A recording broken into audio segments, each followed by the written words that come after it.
Today we're going to be reading A Seed is a Promise by Claire Merrill, pictures by Susan Swan.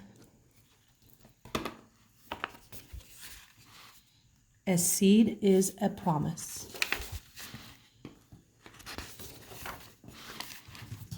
You know a lot about seeds. When you eat an orange, you see little white seeds inside.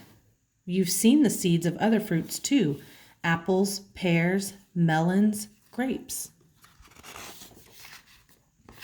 Have you eaten peas or lima beans for dinner? Peas and lima beans are seeds. They are the seeds of vegetables. Have you ever bought flower seed packets in the store or fed grass seed to a pet bird?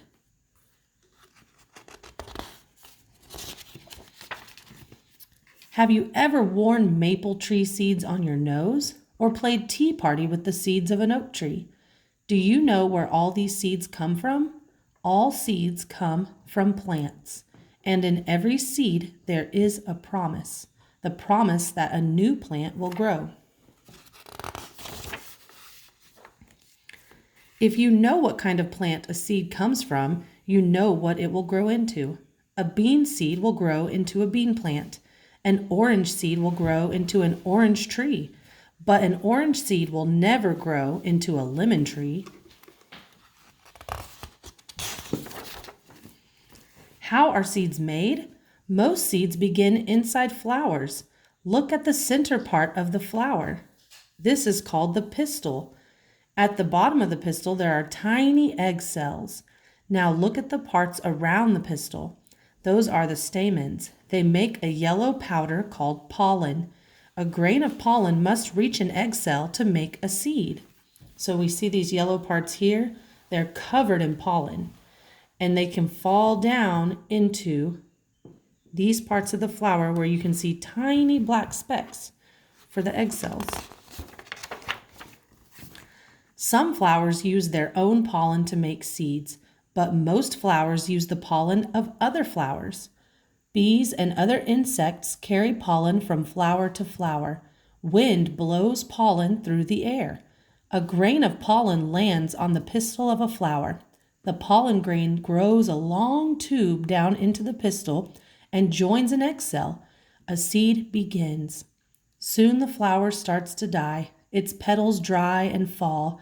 The flower dies, but inside the pistil, new seeds are growing.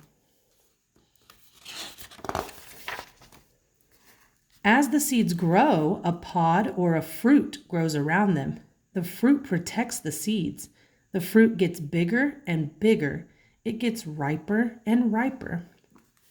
Do we know what fruit this is?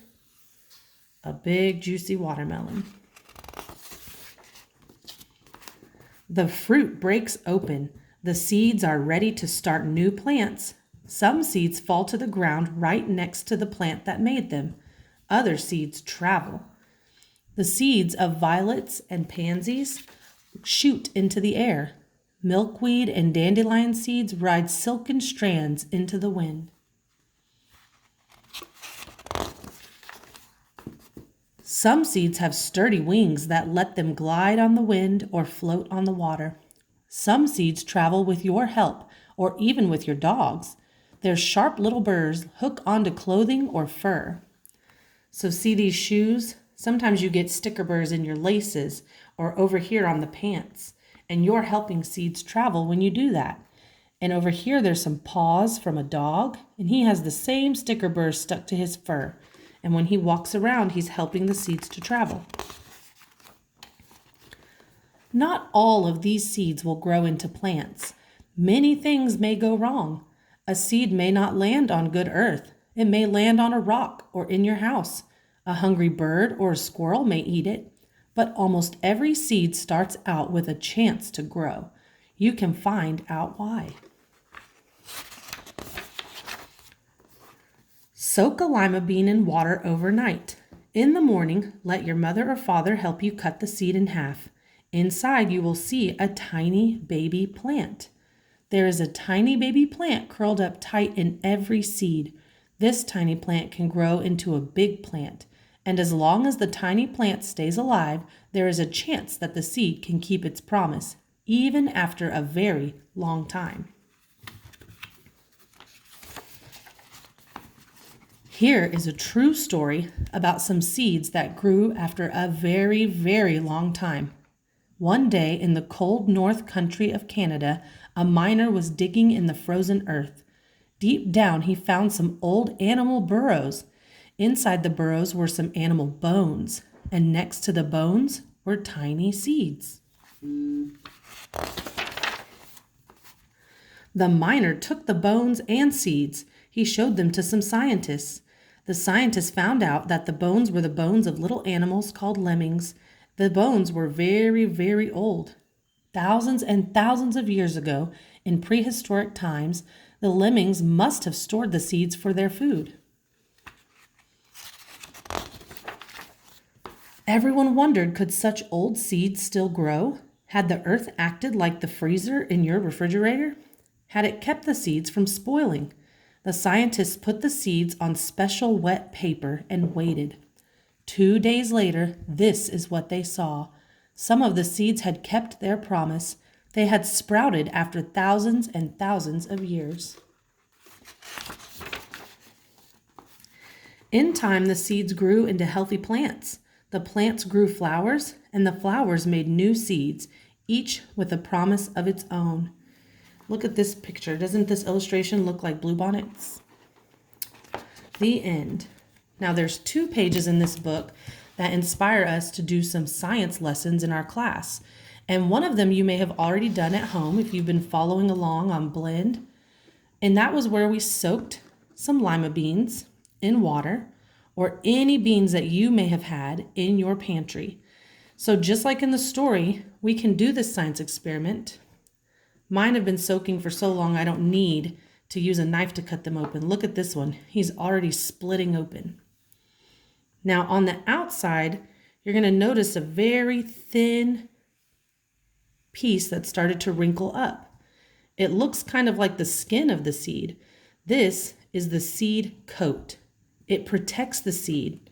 When the seed was hard and dry, it was covered in a smooth seed coat that was protecting the whole seed. But once it got wet, the seed coat wrinkled up, and it's easy to peel off now, as you can see. I'm peeling mine off pretty easily. And that allows the bean to break in half. Carefully pull it into 2 pieces. And now I can see the seed coat is coming off a little more. And the pieces that are left are the food storage for the seed.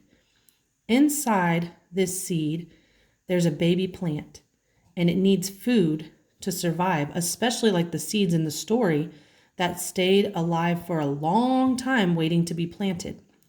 So I can see right here, I have the embryo, which is the science word for the baby plant. And if I carefully pull it off, I can see here the first leaf.